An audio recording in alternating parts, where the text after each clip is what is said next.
Hey guys, let's talk about flat Earth again. A minute.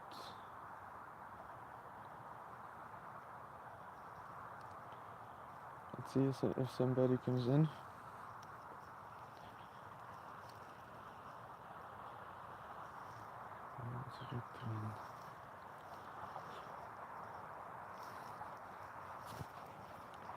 So Earth is actually flat.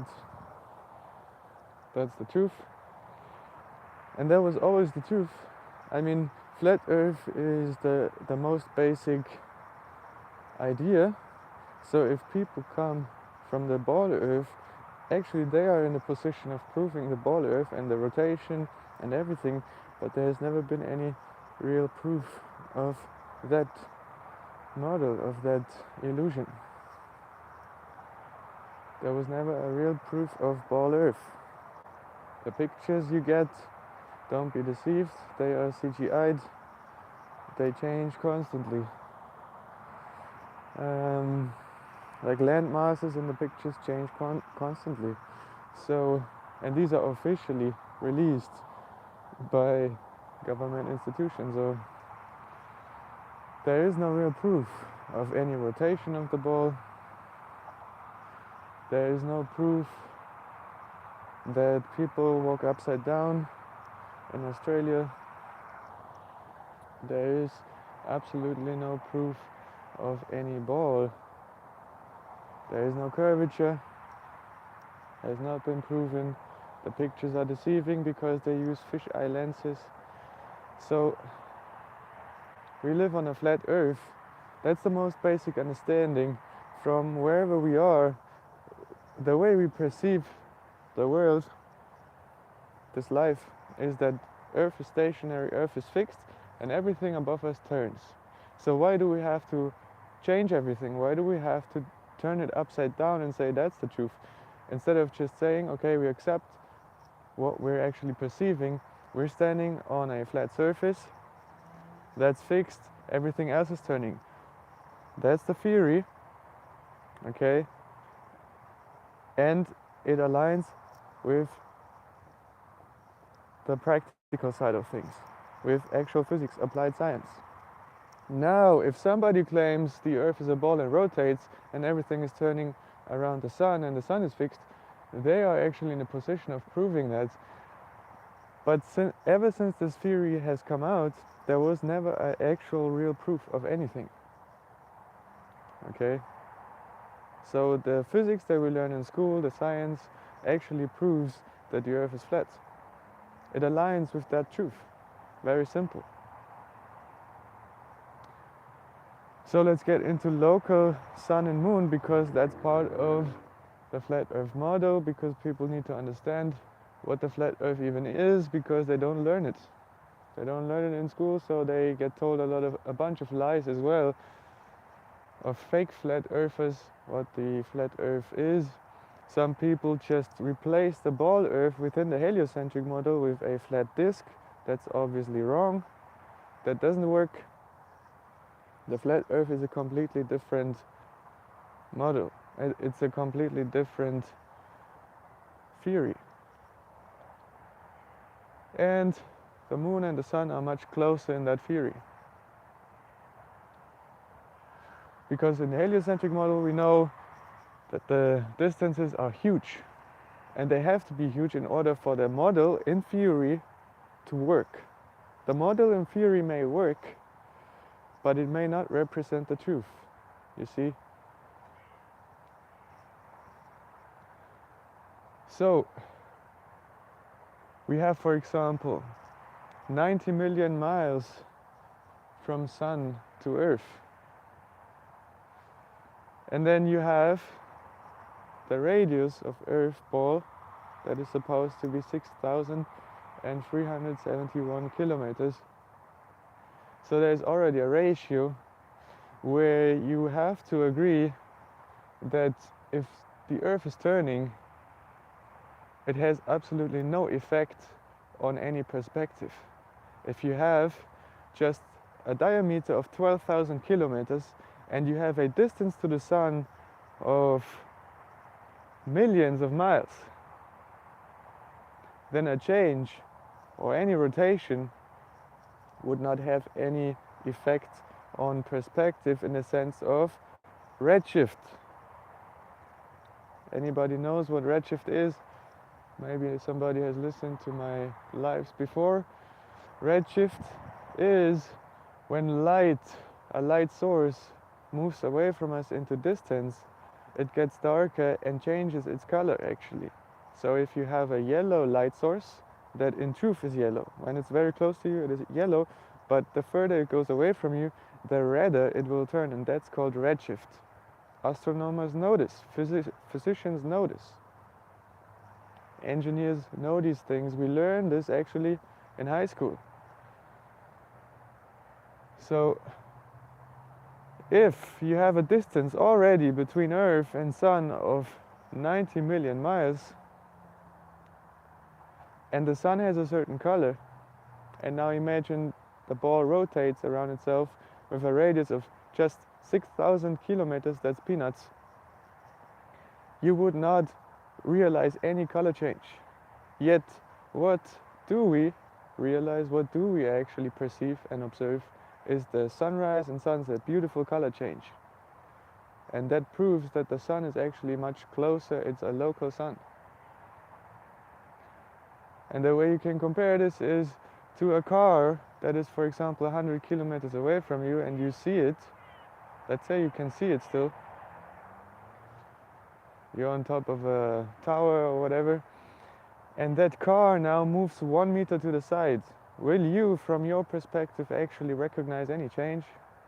No, because there is a relation. There is 100 kilometers away from you and then just 1 meter to the side. You see that there is a ratio, and if you say, for example, the car is just 10 kilometers away from you, or let's say 1 kilometer, even better, and then it moves 1 meter to the side, you might actually still see it. But you see, if the distances become huge, like the heliocentric model suggests, the actual physics drown in water. I mean, they fall down. So you cannot actually mess with these physics, you see, because they are true. These are God's laws. They are truthful. So the theory is wrong. Although within the theory it might make sense, but you have to come out of the theory to actually see that the theory does not apply to the actual practicality of flat Earth and local sun and moon. And then go to the moon, the same thing there. The heliocentric model suggests the moon is about, I don't know, 300,000 kilometers away. There is also a ratio. But we know from actual observation, astronomical observation, that anybody can make actually with the naked eye when the moon is full. The moon will be full in a few days. It's half moon now. We're over half moon, but you can do this for yourself. If there is a clear sky, look at the full moon. From moonrise and moonset, you will realize that the surface of the moon changes. The craters or the darker parts of the moon change during the sun or during the course from east to west. Okay, so when you observe that, the surface changes, and it is actually moving because of perspective from the one side to the other side. You see, everything is shifting. The surface of the moon is shifting to your perception. Then you know the moon is closer, because if you had a huge distance, like 300,000 kilometers, what is a diameter of 12,000 kilometers of the Earth that is turning around itself, compared to a distance of 300,000 kilometers? If that were true, you would not see a shift in the surface of the moon. It would not shift. You would just always look at the same, very same surface the whole night. Okay? But the truth is, through observation, you can do this with your own naked eye. Look at the full moon when it rises. Take a picture. If you have a good camera, even better. Take a picture when it rises and then take another picture when it sets, and you know it will be different. The surface will have changed. Okay, and that is only possible if the moon is much closer, just like the sun is much closer to that flat surface. Because again, there is a ratio.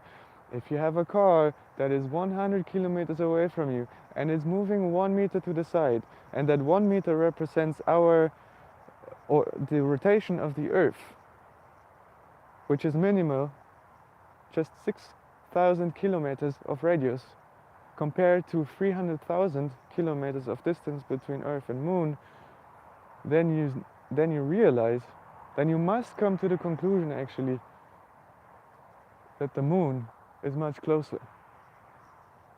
Okay, and that the heliocentric model is false, that it cannot be a huge distance, because you or the change or the rotation of Earth would not have any effect. You see what I'm saying? Because of the measurements. Again, the ball Earth suggests a radius of 6,000 kilometers. So you have a diameter of around 12,000, 13,000 kilometers. You go from east to west, or you turn it around, of course, because the sun or the moon rise from the east to the west. Okay? So we turn the other way around, but it's still just 12,000 kilometers that you go from one side to the other. Compare this with a distance of 300,000 kilometers. That is like you're looking at a car that is 100 kilometers away from you, and the car moves 1 meter to the side. Or let it move 3 meters. You're not gonna see it because of this ratio, because of this relationship. Okay, between distance and then how that object moves in space. Okay, so that proves that the sun and the moon is local.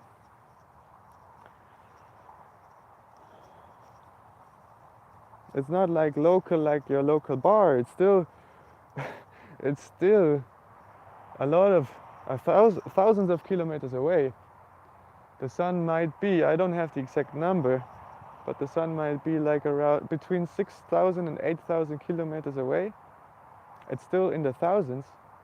It's still a lot. It's like between Europe, a distance between Europe and America, that's huge. And if you take it into altitude, it seems even more, it seems even higher, because, for example, you know, when you go from one town to the other and it's 10 kilometers, you think it's nothing, right? You go by car, it's nothing. But when you take 10 kilometers into the air, into high altitude, it's a lot. 10 kilometers is where airplanes fly, okay? It seems like a huge distance. So imagine 8,000 kilometers. It's still huge, but it's much, much closer than any number that they give us via the heliocentric lie, which is in the millions and millions upon millions. And again, redshift, the sunrise and the sunset, would not be the way it is, the way we will actually perceive it with the color change, because of distance, of a huge distance. The redshift would have no effect, or it would not occur. Okay? Let's say the rotation of the Earth would have no effect on the color of the sun, because there is already such a huge distance between Earth and sun in the heliocentric model, that if the Earth, or if you on Earth move 12,000 kilometers from east to west, no, you're moving from west to east, sorry, I'm always turning it around, but the sun rises in the east, sets in the west, you're moving from west to east, 12,000 kilometers, it's nothing compared to a distance of 90 million miles. It has absolutely no effect. okay?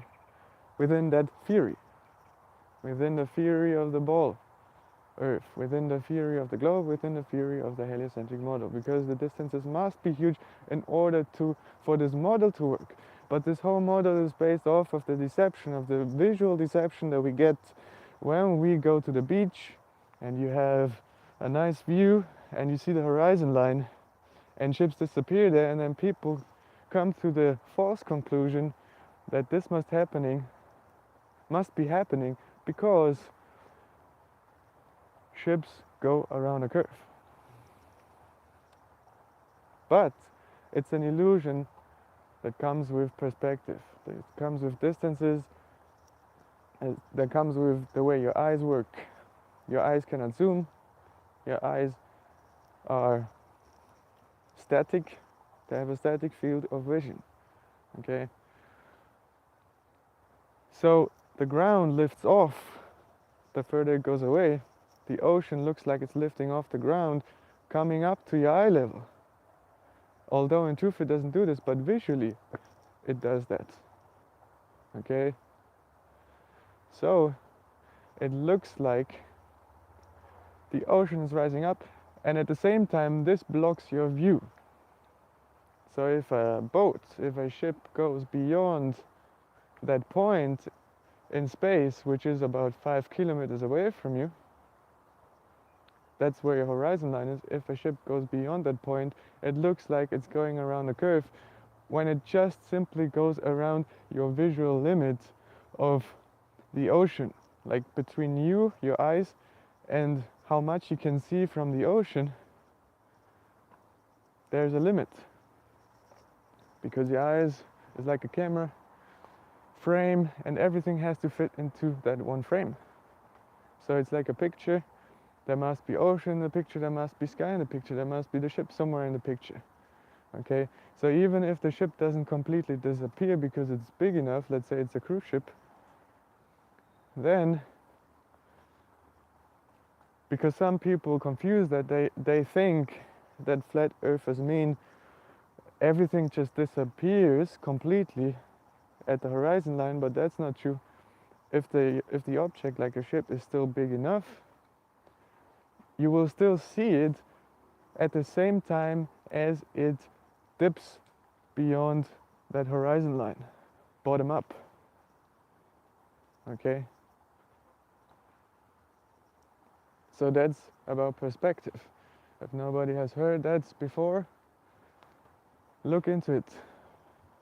What is perspective? How do your eyes work? What is visual? What is the deception? Because in truth, the ocean does not actually lift off the ground. It's just a visual perception of that ocean based on your position. And everything that is above you, like an airplane or the whole sky, looks like it's coming down the further it goes away from you. Or clouds, for example, when in truth they don't. They just keep their level. But to your position, it looks like that.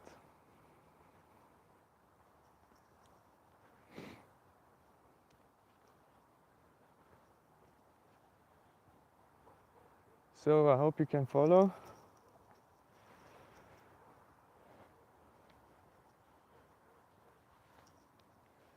Another thing is light latency. I don't know if you heard about it, but light also travels through space just like sound, and there's a latency because the light has to go from A to B. So it takes some time, and it takes some time for the light to get from the sun, the light source, to Earth. And in the heliocentric model, they tell us that the sun is fixed and everything turns around the sun.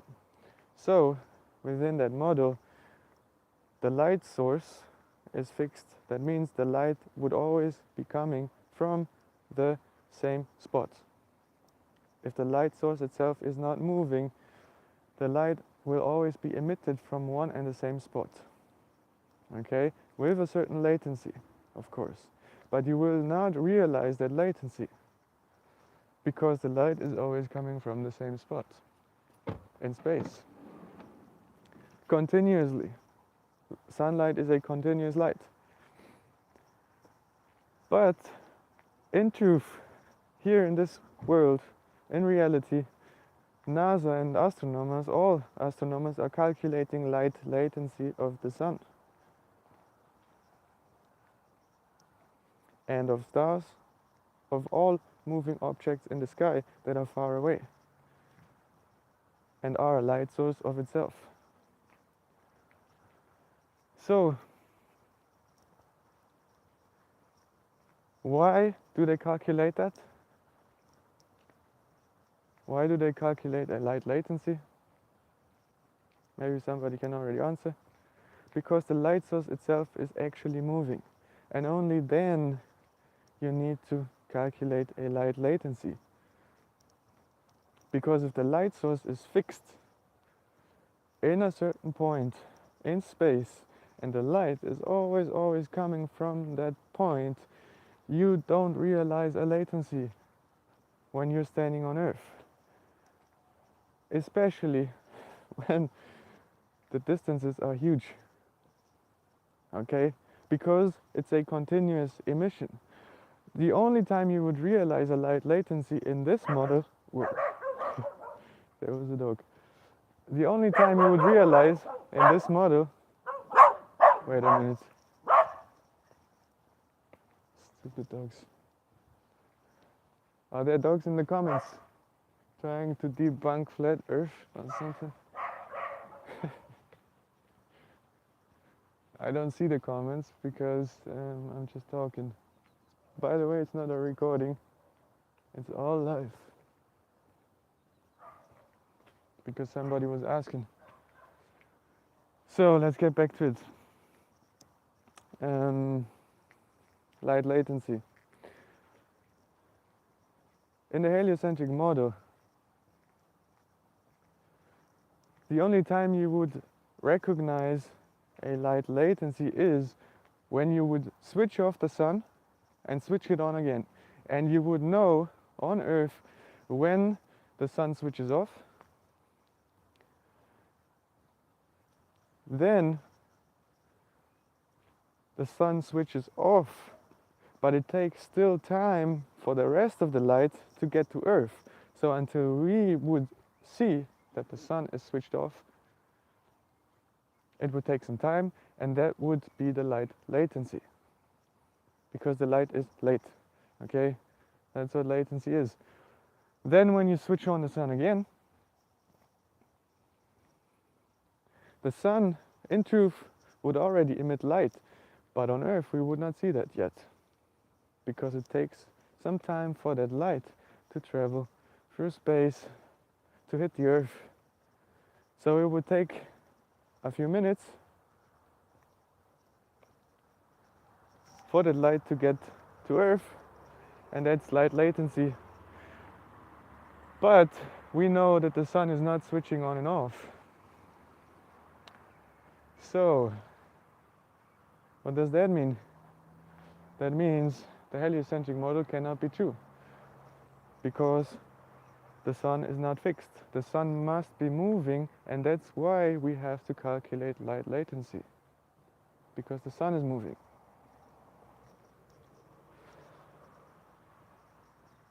And if you cannot follow this,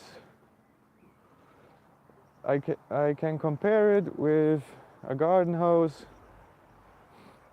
and a water stream, water jet. Water comes out of the garden hose. You don't move the source. You don't move the garden hose. The water hits a certain point. And whatever happens at that certain point doesn't matter. You can walk by it. There is no latency going on. You can turn. You can imitate the rotation over Earth. There is absolutely no latency going on because the water is coming continuously and hitting that same spot in space. It goes from A to B because the light source is not moving. Okay? But when you move the garden hose around, let's say you're turning it slowly 180 degrees, what will happen? The stream of water will start to bend. And that's the light latency observed in the case of a water stream. Because now, each time you will have moved on the garden hose, it takes some time for the water to reach that point in time, in space. Okay? That's why the water stream is bending. It looks like it's bending. Because each second that water shoots out of the garden hose is changing. Okay, the direction of that emission is changing constantly because you're moving now the garden hose, and that creates this illusion of the water of the water bending, and that compares to the light latency that is happening from the sun or the moon or stars when they move. Okay? Only when the light sources are moving in the sky. Okay? Only then light latency applies, and you have to calculate it. And now you gotta understand, because again, if the light source was fixed, if the garden hose is fixed, it's just hitting one point in space and nothing's changing. It's doing this continuously. There is absolutely no latency recognizable. No latency must be calculated here. And that does not align with the truth, with our reality. Because in reality, in practical reality, astronomers have to calculate a light latency if they, for example, wanna know where an object in truth is, not just visually. Because that's what you have to understand is, if you're on Earth and you're looking at the sun and the sun is moving, what you see is just the light. It's just the past of the sun. The light comes into your eyes. You see the illusion of where the light was coming from, yet the sun already has moved on to the west on its course. And this is happening also continuously. So you know, for example, you look at the sun where you think that the sun is because of where the light is coming from. But now you know that the sun is actually already 8 minutes ahead of that position. Okay, in truth, and you don't see the actual body of the sun. It's very interesting because of distance. That's why you don't see it. You don't see the actual body of the sun. You see the light that is coming to you. And if that light has a latency, that means where you see the sun in the sky, it's not actually the sun, it's just the illusion created by light. Very important to understand. So the sun is already 8 minutes ahead of that position. So if you look at the sun, you know the actual sun, the body of the sun, is slightly misplaced or displaced to the right. If you're looking from the northern region of Earth. And it's a flat Earth, it's a local sun, it's a local moon. Sun and moon much closer to Earth. And that's the truth. All the physics align with this, all the actual science aligns with that. Now people who claim that the Earth is a ball have to go and prove that. And you can't, because it's just based off of a deception, of a visual deception.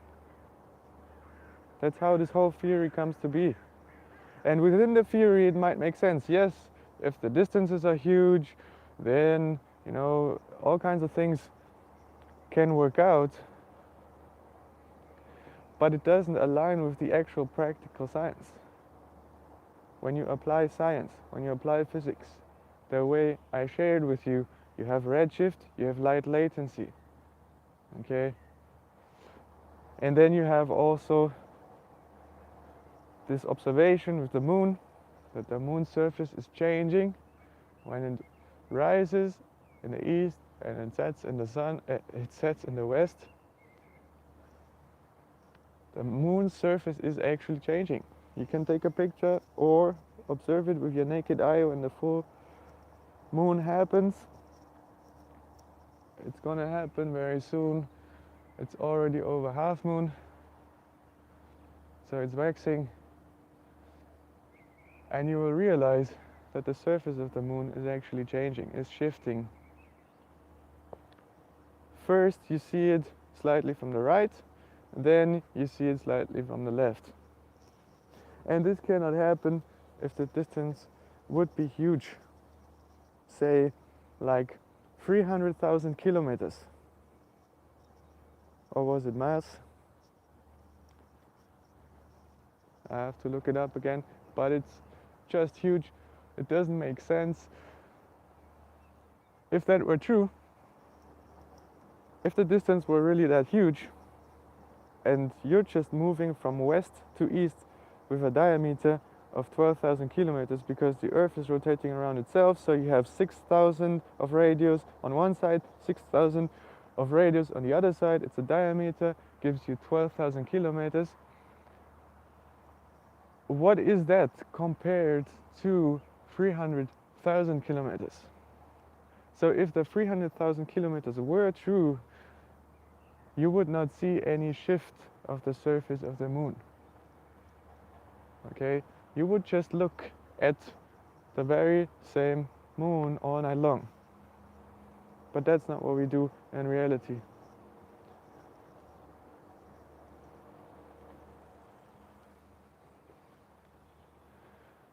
Because a change of 12,000 kilometers has no effect when you think about perspective. If an object is that far away, if an object is hundreds of thousands of kilometers away,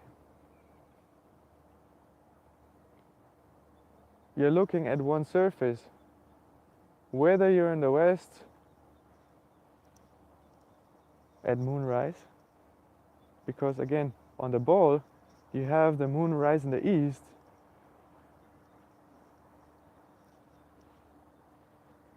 coming up, setting in the west, okay? But you're turning counterclockwise to that movement, okay? You're turning from west to east. So you gotta say, okay, you're going from west 12,000 kilometers to the east, and you're looking at a moon that is 300,000 kilometers away. It's like you're looking at a road, at a straight road, and it goes towards the horizon, and now you're switching sides. You go from the left side of the road to the right side of the road. Will you see any change happening at the horizon? Let's say you put a shape of a moon there, where the road ends, the last part you see of the road, you put a moon shape there, a round shape, okay? And you're just switching from one side of the road to the other side of the road. Will you see any change of the surface of that moon? Obviously no. Okay? Because there's a ratio. You're just moving a few meters from one side of the road to the other side of the road. Whereas the road could be 5 kilometers long ahead of you until you see that surface of the moon replica, let's say, okay? Just to compare that. Just so you understand the perspective and the visuals of it, these laws. And now just transpose this whole concept into altitude when you look at the moon actually. Not at the replica of the moon, but you're looking at the moon. It's like you're looking at a road here, okay? That goes up into the sky to the moon. Away with the road, you're going from one side of the Earth to the other side of the Earth during that rotation. That's about 12,000 kilometers. Okay? But the moon has a distance of 300,000 kilometers or more within that heliocentric model. It does not add up. You will not see any change of the surface of the moon happening. That moon should be completely, always, throughout the night, the full moon would always be the same. But in truthful observation, you know that the moon rise has a slightly different image than the moon set. And that's about local sun, local moon for today. I can explain more in the future. If you have any questions, feel free to ask, comment also under the video. And you can rewatch it. I said something before. If you clicked in later, for example, and you did not know what I was talking about now with the whole moon set and rise, it makes more sense if you watch the whole thing. Okay, I don't make money with this. It's not about subscription or money. It's just about the truth here. Okay, so I don't care how often you watch it, but it would be good for you to get the to get the facts correct. I quit for today.